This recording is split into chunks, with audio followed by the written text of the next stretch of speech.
Okay, so I think I'll call to order at 4:35 is the time I have. Then Joanne, would you do a roll call for us? Sure. Linda Bushbaum. Here. Sheila Conroy. Here.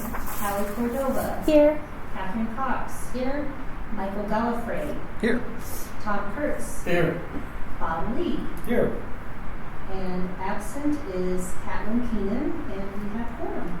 Okay, perfect. And then do we have any public invited to be heard? I think that we do not. So has everyone had a chance to look over the minutes from the October 15th meeting? Do we have any notes, questions, revisions? No. Is there a motion to approve? Tom, second. Linda, all in favor? Unanimous. And then we don't have any sessions? Oh, no, we do. We do? Okay. Oh, we do.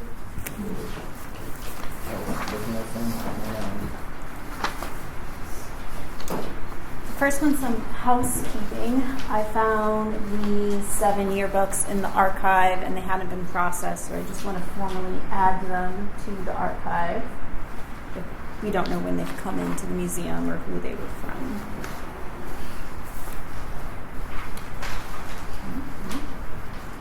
Then this is an exciting piece. This is a Westfall hardware carousel from the Hamweller hardware store. It's being donated by Steve Scruggs, who is in the picture. He bought it. It was all in pieces. He was able to put it back together. He had to replace some parts like the glass front, and there was some little metal levers that needed to be formed. He worked with the Makerspace to do that, which was great. It all goes together like a big giant wedding cake. And then it has these little hooks, as you can see, come down like the sliced cake piece. You kind of pull it, and the whole, like that one level will spin around. And so the person behind the counter could spin it around and then pull out what nut, bolt, screw, whatever, out of the right little compartment. So it's bigger on the bottom and it goes up. You cannot lift it and move the whole thing or else it will break. He also donated the rolling cart thing as well so that we can easily move it around.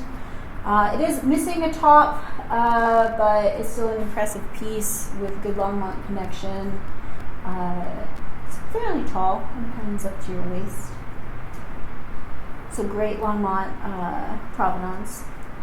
He also donated 3 bags, which I didn't get a picture of these. They're just kind of like little wax bags that say Baby's Puffs o' Wheat from the Longmont Puff Shop.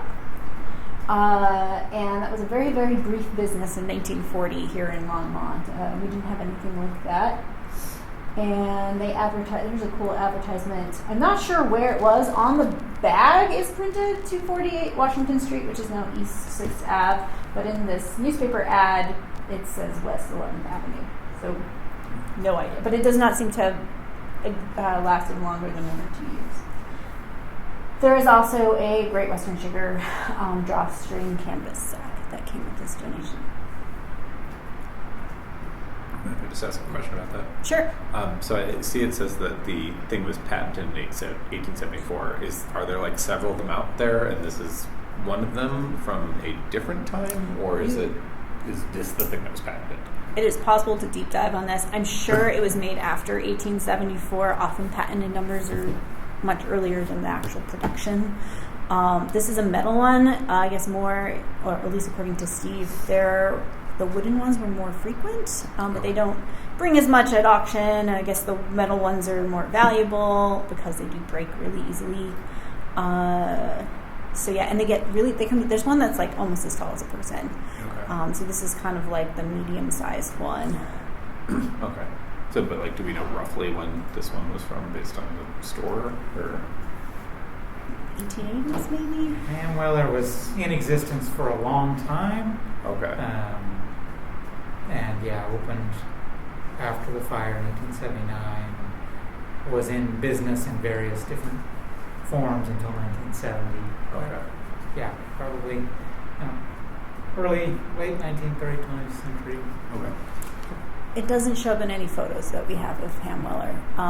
The photos that we do are all taken kind of at the front of the store. It's possible this was in the back of the store. He had spoken to the daughter of one of the last owners, and she remembers this being on the counter and playing with it as a kid. Okay. Cool. I've been calling it the steampunk wedding cake. Another kind of housekeeping here. We have a new magazine in Longmont that's been around now for about a year and a half inside Longmont. There's been some decent stories that are very hyper-local, and I reached out to them about getting an issue sent to the museum and then asking for backlogged magazines as well. So they delivered every issue up until today. And then they're supposed to send me one. So I'd like to start in a session for those, and then we'll just keep adding to them as they get published.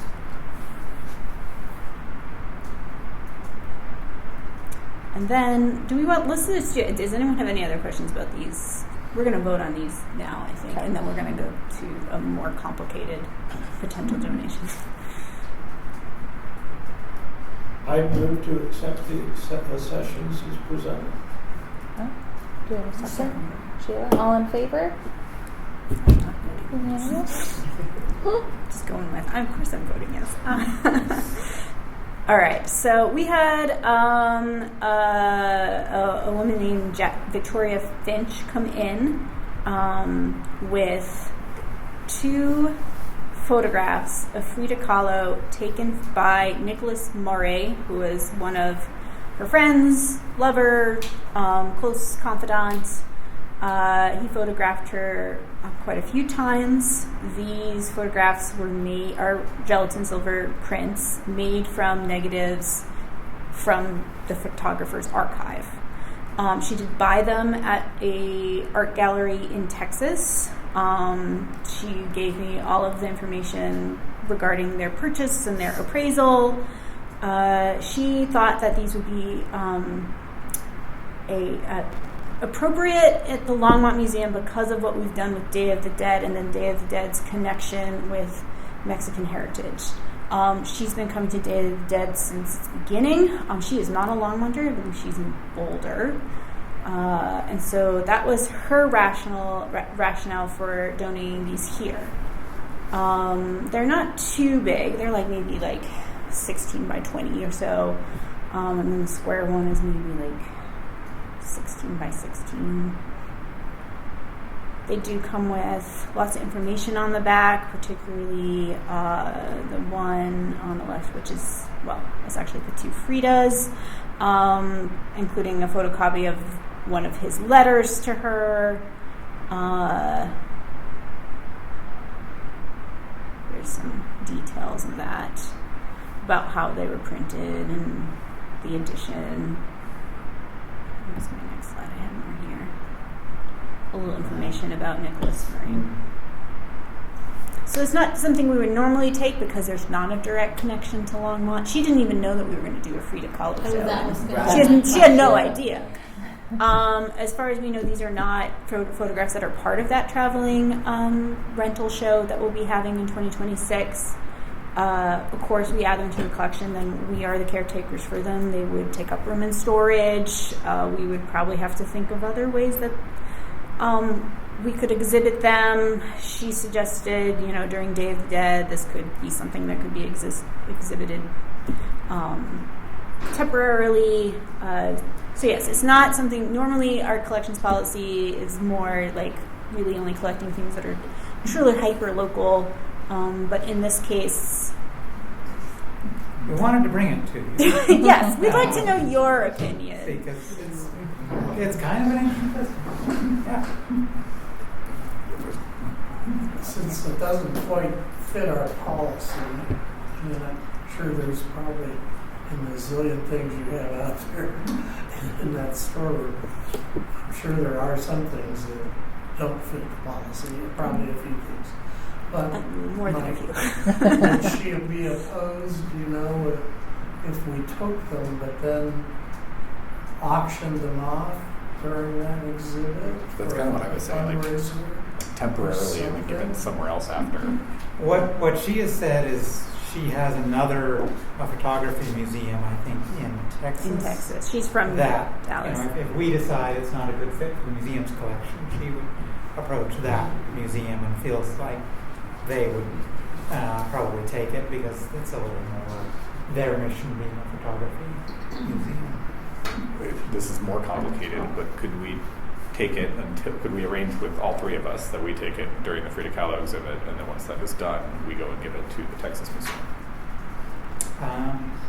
We can And certainly everyone's happy. inquire about borrowing it. I don't think we would, because we would then have to accession and then immediately turn around and Right. de-accession. So our vote today, if we So- wanted to do that, would be to decline this donation because it would Right. actually be us approaching her as a loan. The other complication is she's moving to Washington State. So I think this is she doesn't want to take it with her kind of thing. I mean, we could do like a loan to us until fall of 2026, and we store it for a year. But then there would be a question of who would then pay for the shipping to get them down to Texas. It doesn't have any connection to Longmont, does it? Except for the exhibition, which is temporary. So, I guess my only other argument is we have a strong Mexican-American heritage in Longmont, and she being so important I to think we should. Mexican heritage, that's kind of a cool piece I in would that find piece. that I'd love to see a home for them, because they are Day of the Dead, and we do have a Mexican tradition here. And they would probably love it. I mean, maybe, we don't want to keep it. Is there anybody else, any organization in Longmont that might? And I think she was that's a interested in treasure. either donating to Wow. us or this museum Oh, that in Texas. I don't think she would be open to private. I think she wanted it to go to a museum that she knew of and was familiar with. That was the sense I got. Yeah. But like if we accession it and there is like for Day of the Dead, like it could be displayed at other city buildings, given the way that it works, right? We don't usually display our collection outside of the museum, Okay. just because it's very hard to control unless it's in like very controlled, locked cases. So most city buildings don't really meet our standards. We have some things at Sandstone Ranch, which actually we need to check on again. But in general, we try not to, especially something like this, which is going to be tens of thousands of dollars. We probably would not have it displayed outside of a secure place like It would have to be like a carved out section of our regular exhibit space that we would exhibit this.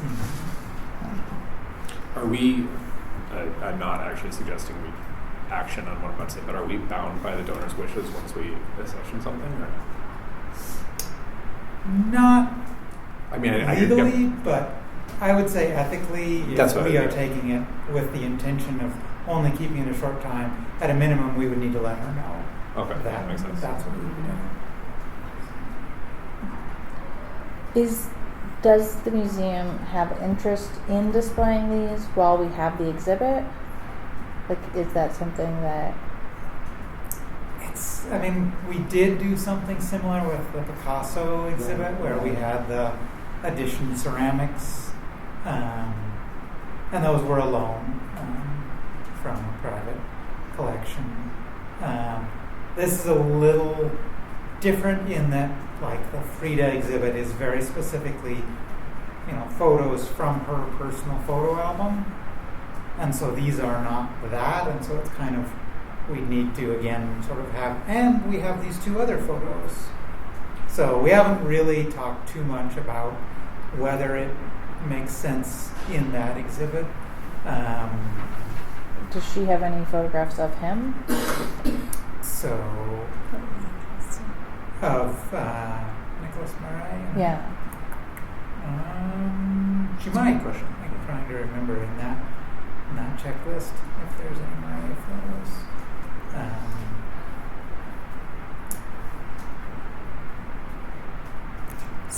Storage right now would not be an issue. We would certainly have room for these at the MCC. It's more of, okay, we take them, I mean, I think legally we have to keep them for at least 4 years. Do I have that right? No, but ethically, that may have come from some collections policy of another museum I worked at. Yeah. But yeah, it just is not great practice to like take things and even we would probably not sell them. We would probably pass them on to another museum if we were to deaccession these. It's like, are we giving work to another curator down the line? It sounds like both of you are leaning towards no. I lean towards yes. You lean towards yes. But I'm also like art history major. Okay. We don't have a lot of like kind of really great art in our collection. I mean, this would be a pretty fabulous piece to have. It's just that I understand that I try to keep all of the things that I'm bringing you guys to the local. Is there like inherent, as a museum, does having fancy, expensive stuff, is that inherently good or no? Like, I know it sounds like a weird question, but like, I mean, I think and I am leaning towards no because of the issues of we've created a policy that says we collect from Longmont and things that are tied to Longmont, and when we say this is really cool, we should take it, even though it really doesn't connect to Longmont in any significant way. I mean, if we could point to, anything in this that ties in any way to Longmont, other than it was owned by someone that lived in Longmont, I would. Well, they live in Boulder, right? Yeah. And right, there's not even. So if it was Jack Kerouac, it would maybe be okay. Right. If it was a Jack Kerouac item, it was like, okay, there's a logic there. If it was James Dean, he visited Longmont once, maybe, but Frida and Nicholas Murray, yes, we've done exhibits and we will probably do exhibits again, but that sort of opens up to literally any artist anywhere in the world that we might someday do an exhibit on, and it to me, I struggle with how we then have any policy that actually, I mean, much as it's very cool and it would be awesome to be able to point out, hey, look at this cool thing we have in our collection. If we did take it, what would we do with it?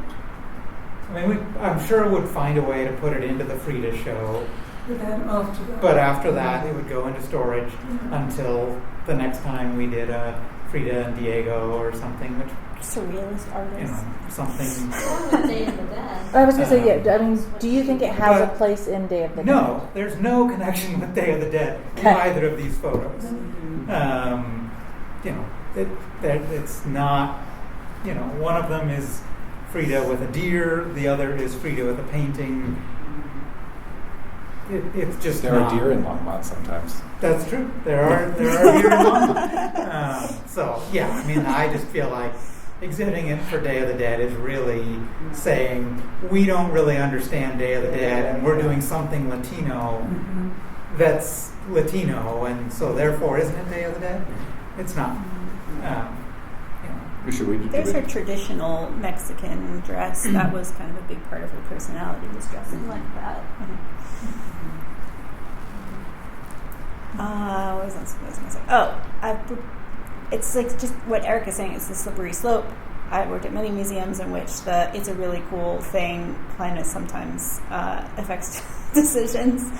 I would say we probably operated for half our life as a museum, just taking anything that was cool. And most of that could probably be deaccessioned. It's just we just don't have time to go through the whole process. And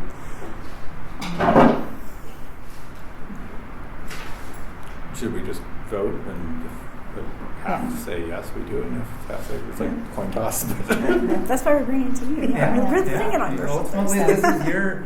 Yeah. And are there any other questions or arguments that people want to make? Is it majority or unanimous or? I feel like normally it's unanimous, but like, For accessions, it's a majority. okay.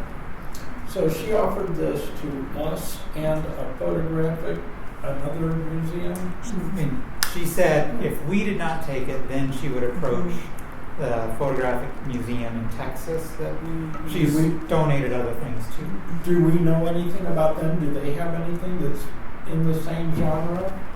I believe so. I think she So said it's probably better suited to them than us, is what you're saying? Mhm. Okay.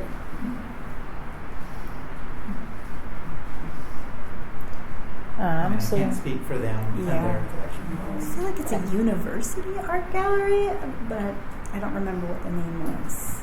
I feel like it was like the museum of her alma mater. Yeah, I think you're right. But I know she is donating other things to them.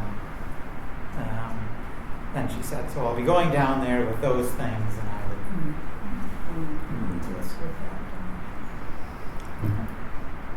that. then I think we'll put it to a vote. So who, all in favor of accessioning these items? All of, You want to go ahead, or just Oh. do it by motion? Yeah, I should probably have a motion. a motion for a session? Or against a session or whatever? If there's no motion for a session, does that count as a no?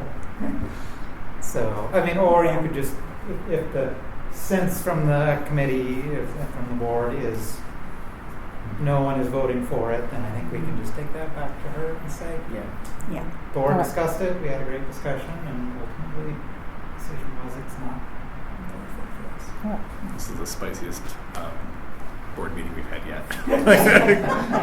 Yeah, I mean, does anyone have a Okay, so you motion? all just want to say by consensus, the board appreciates the offer but declines the session.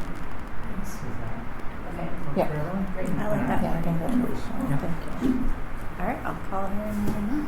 And I guess maybe you should add, you think maybe you should add even though we know, just reminder because it doesn't fall within our criteria. Mm. Yeah, we Yeah, greatly that agree. it didn't, that we Yeah. felt like it was, I think, a wonderful offer, but did not meet what we understand to be the accession criteria for the museum. Yeah. Great. Well, thank you.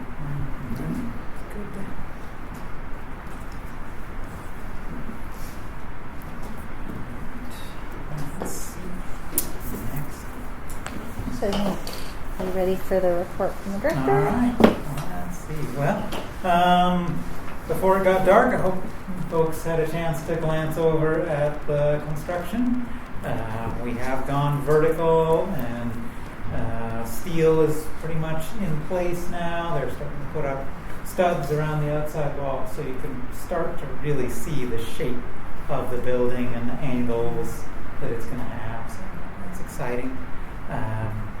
And it's also challenging. We had 2 days without power. They hit a power line and doing some cutting. So we had a fire alarm today. So this we knew these weeks were going to be probably the hardest ones, which is why we moved this meeting off. But still proceeding on schedule. So I'm excited about that. Under exhibitions, so in your packet and also up on the screen is the floor plan for Lila's Children's Gallery. There's going to be 5 areas that will encompass that gallery. The Dragon Sky Castle, the Midnight Mermaid Cafe, the Calming Cave. This is a space that is really designed for folks that are neurodiverse and maybe need a break from stimulation, and they can go in there and it'll be quiet and the lights will be lower, things like that. The Frog Pond area is for the toddlers that come in. So it's actually got a separate lower wall, so the toddlers can be contained within there and are running around the rest of the space. And then the mushroom forest. So all of these spaces are designed to kind of spark imagination, spark imaginative play, and we will be working with artists as well. For example, you can see the big illustration of a dragon. We are going to be working with an artist that's worked quite a bit with the Denver Art Museum, as well as the Denver Children's Museum, to create a textile dragon that will then be flying over the castle. And then our exhibit staff is hard at work developing interactives for all the spaces. For example, you can see the hexagonal tiles in the Midnight Mermaid Cafe. Mm-hmm. Those will be set into the carpet, and they will be a tile that when you step on them, they will distort and change colors and different things. So I think it's going to be a wonderful space. I think kids are going to have a ton of fun in there. We're really excited to be unveiling it to the public in next October. Let's see. Elizabeth, you want to talk about collections? The roof at the MCC, they're just doing the last finishing details up there. I was there the other day. There's just like one guy doing something up there. So the majority of the roof coming off and getting replaced is all done, and there was minimal just dust around, so we'll have to move our objects back to the wall.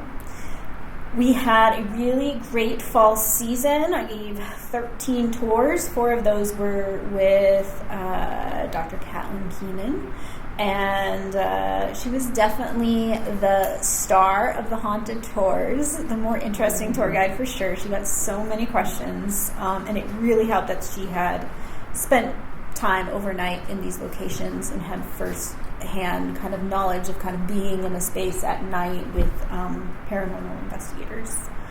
We also had the 2 free Langan Park tours. I also gave a staff walking tour. We will have a few tours of the MCC coming up in, I believe, March or April, and then we'll start up doing walking tours again sometime in May, probably. We had a sold-out show for our talk on the Ku Klux Klan. Professor of History Patty Limerick from CU joined us, and she was also one of the guest speakers in the film that we showed from History Colorado. And then on December 5th, mark your calendars, it's Friday afternoon, the Anschutz Military Collections Specialist at History Colorado, Sydney, I'm not sure how to say her name, Mock. She's from Longmont. She grew up here. She will be joining me to explore some of our military objects from our collection. So we'll bring those out kind of like how we did the fashion history with on the tables, and you can get really a close look at some of the items we have. We have everything from we even have one Civil War item up through Vietnam. So we'll have lots of interesting things. Under the education section, just kind of to give you all a sense of sort of our planning calendar. So, we are still in the midst of our fall program what's going on, but we've already set all of our programs for next spring, and we're well into planning programs for next summer, the summer camps. So, always looking quite a ways ahead in education. It's been a good season. We have our usual art and SIP programs and the studio series, a more in-depth adult art class series. And then we're trying to start up a new group called the After School Music Program. Those have been a little challenging to get started, so we're going to try some different marketing, have them again in the spring, and then kind of reassess that program. So it's the best thing moving forward.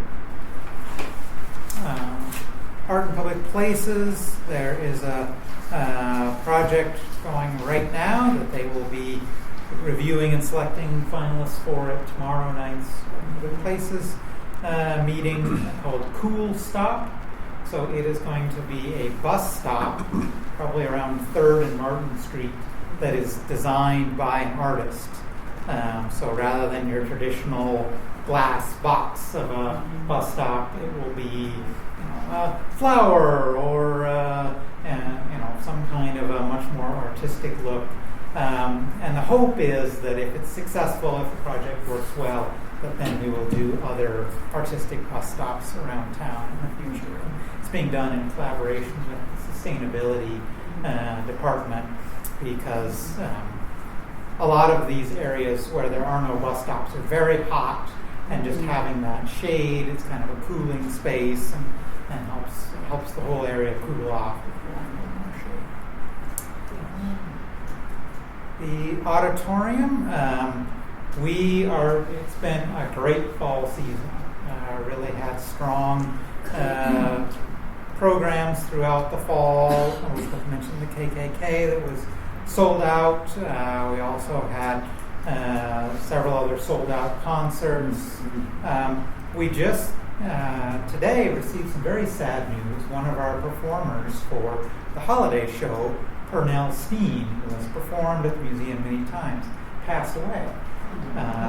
He was one of the great jazz musicians of Colorado, and passed away. So we will have to get someone else, and we'll do a post mourning his passing and highlighting some of his performances at the museum in the past. Under development, we are finalizing names for our donor wall. Thanks, I believe most of you have gotten the name that you would like on the wall back to Megan. We need to chat with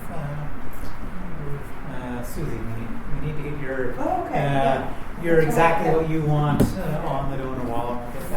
Get that finalized, and as a result of needing to finalize that, we have basically closed contributions for the capital campaign, at least as far as recognizing them for the wall. But Colorado Gives Day is Tuesday, December 9th. So we're already getting contributions to the museum for Colorado Gives Day. So we're really excited about that, because we haven't even sent out our marketing for Colorado Gives yet. So I'm pleased that folks are continuing to remember the museum and support the museum as we move forward. And we're also continuing to get membership renewals, which we're delighted about, because right now, members can still get early registration and discounted program registration. But one of our biggest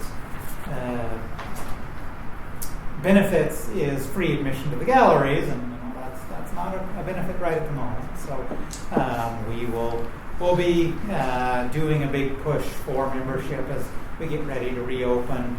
With one of the plans is that we're probably going to be increasing our membership prices in January of 2027. So that'll be kind of the lock in your rate now before it goes up in January.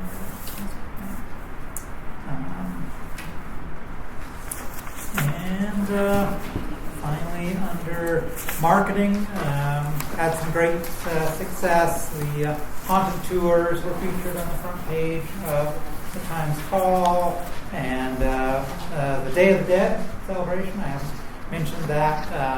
That was, we believe, our biggest attendance of Day of the Dead ever.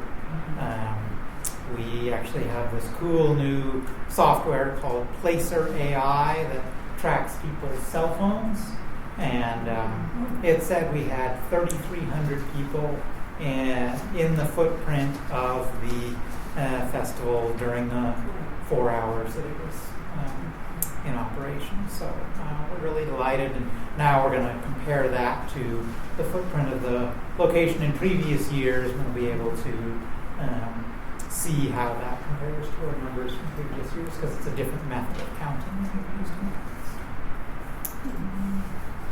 And then under volunteer and evaluation, just want to really highlight the work that Courtney Pletcher, our evaluation and volunteer coordinator has done, setting up a whole series of working with accessibility groups, so parents with neurodiverse children, people with visual impairments and things like that, to look at the plans for the children's gallery and have their feedback so that before we build the exhibit, we can take that into account. And they've been enormously appreciative that we are doing this proactively rather than reactively after we have it up and running. So, that is amazing. So I have a son with autism. He's an adult now, but there were so few places. I was even thinking, I was like, I remember when we were little and we brought him here to a birthday party. We got so overstimulated that we never even know. So that's, thank you. So, it was something that we wanted to do, and it was a little later in the process than originally we had hoped, but that's going to have an impact on so many. I have 3 kids in my class, they're all special too. Yeah. Great. Yeah. And then I just the last page of the report is the monthly report for our construction that's put together by Ditesco, which is our construction management company. So in terms of contract, we're about 30% complete. And you can see some of the photos of what's going on. Since these photos were taken, things have continued to progress, and the galleries are now all painted and really starting to come into shape. Any questions on the record?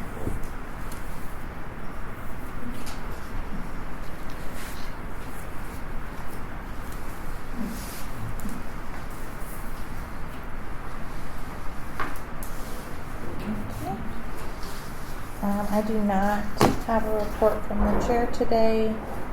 I don't have any unfinished business listed, but I do have some new business if you want to. So now that we've got walls up and there's something to see rather than just kind of dirt, we would like to start scheduling hard hat tours, and so wanted to see where we'd be looking after Thanksgiving, of course. When might be a good time for anyone that would like to, if you want to see work going on, the construction workers usually work up until about 4 p.m. Or if you wanted to come in after that, there's not lights in the new area, so might be best to do it before sunset, just so you can still see. But if there's a time, I don't know if folks are available that first or second week of December to come in and take a look at what's happening in the museum.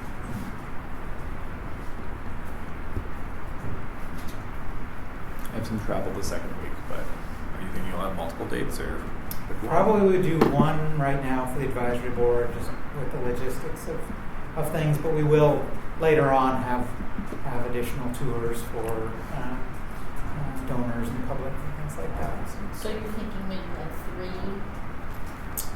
Yeah, I think that would be a good time if that works for folks. Calendar real quick.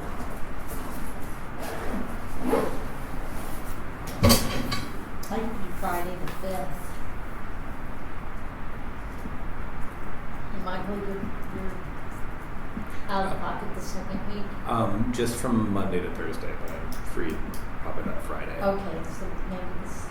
Let me look at the calendar. Oh, Friday the 12th.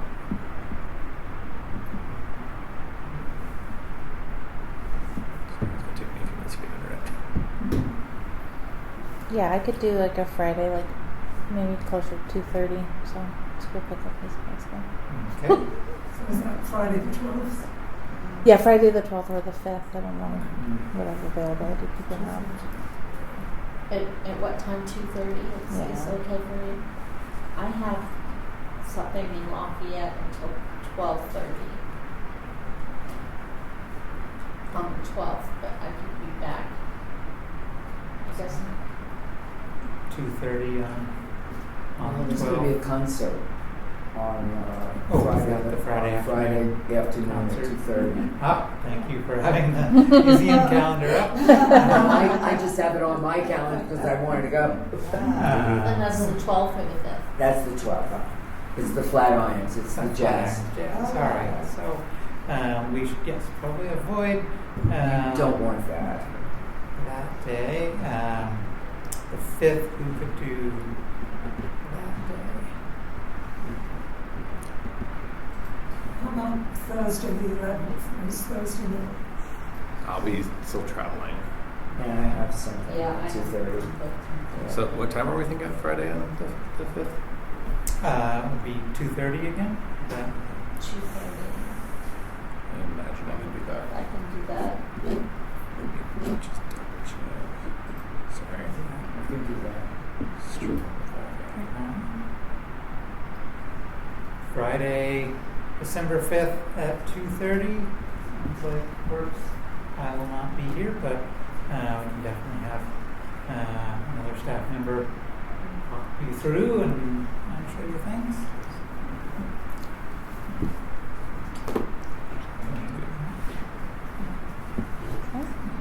Great. Okay. Do we need to vote on this?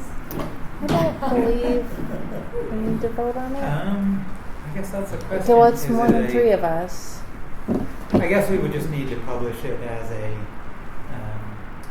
Would we need to? Yeah, I don't think it's an official meeting, but we can certainly publish it. It's not an official action of yours, so I Okay. don't know that you need to vote on it, right? So. Yeah, as long as we don't discuss anything critical. That's right. Right. Like another Frida. I'll post If we that discuss on business, the- I'll have to I'll bring the post it on the calendar. agenda calendar. So I think we can just say we're doing it and I'll post it on the calendar. What? Thank you. Do we have any other board comments? I just wanted to congratulate thank Susie. you. Yes. I'm not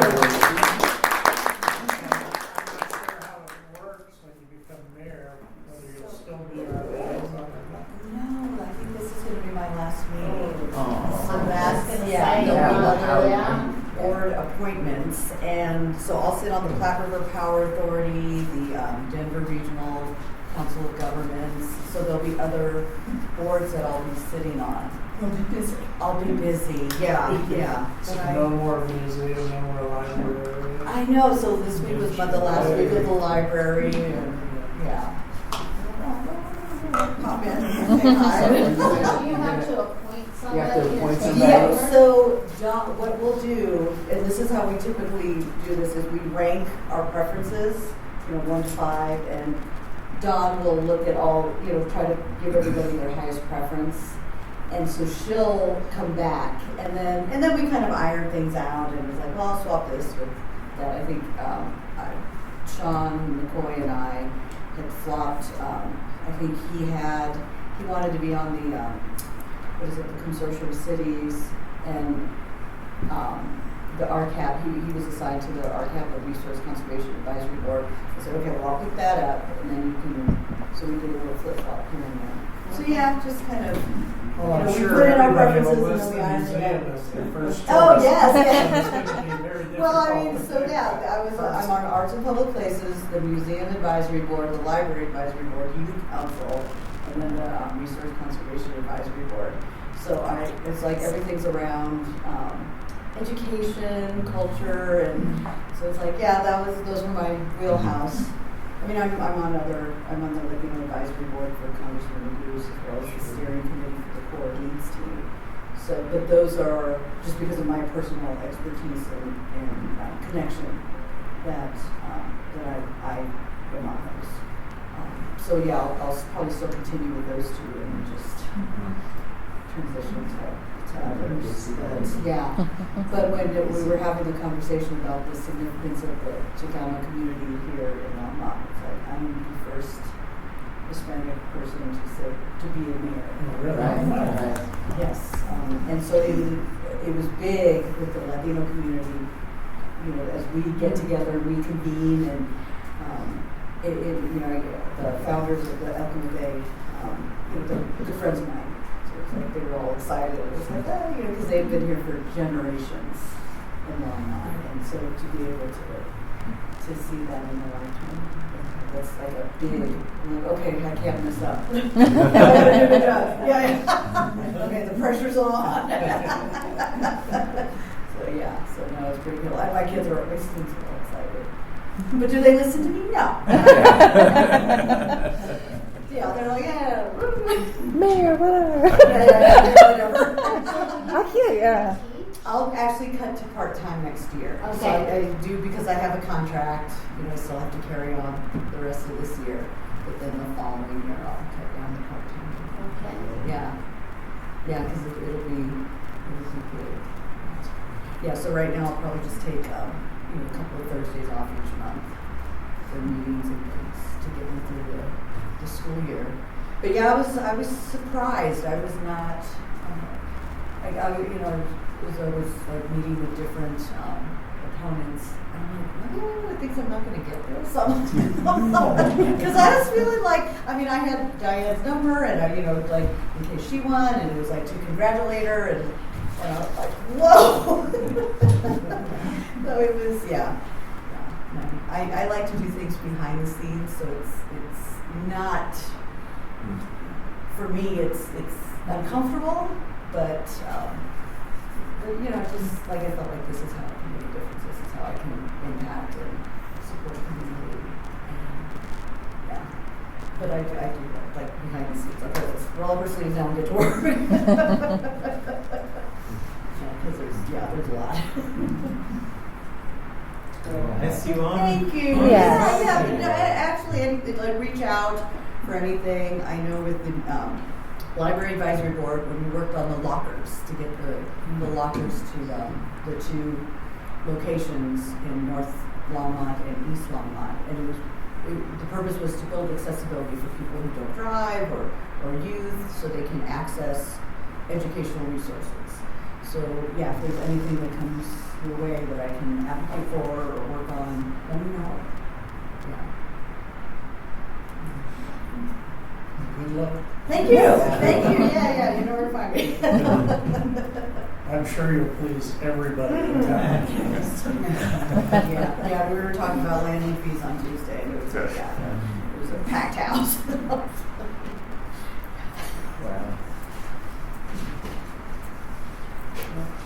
So thank you very much. We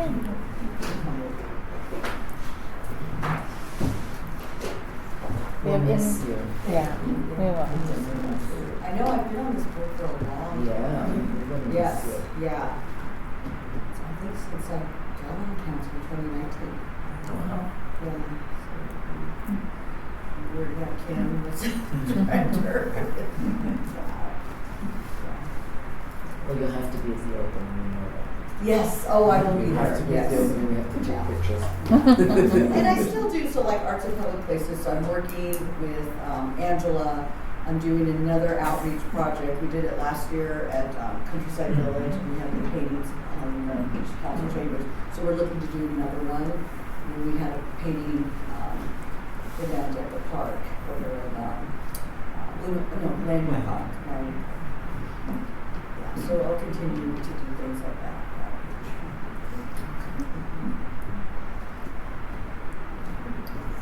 Okay, well, I think there isn't anything else. Is there anyone who wants to make a motion to adjourn? Tom? Maybe adjourn. I'll second. Second. All in favor? And just as a reminder, we're not having a meeting in Yeah, and we are December. not We're doing meeting in December.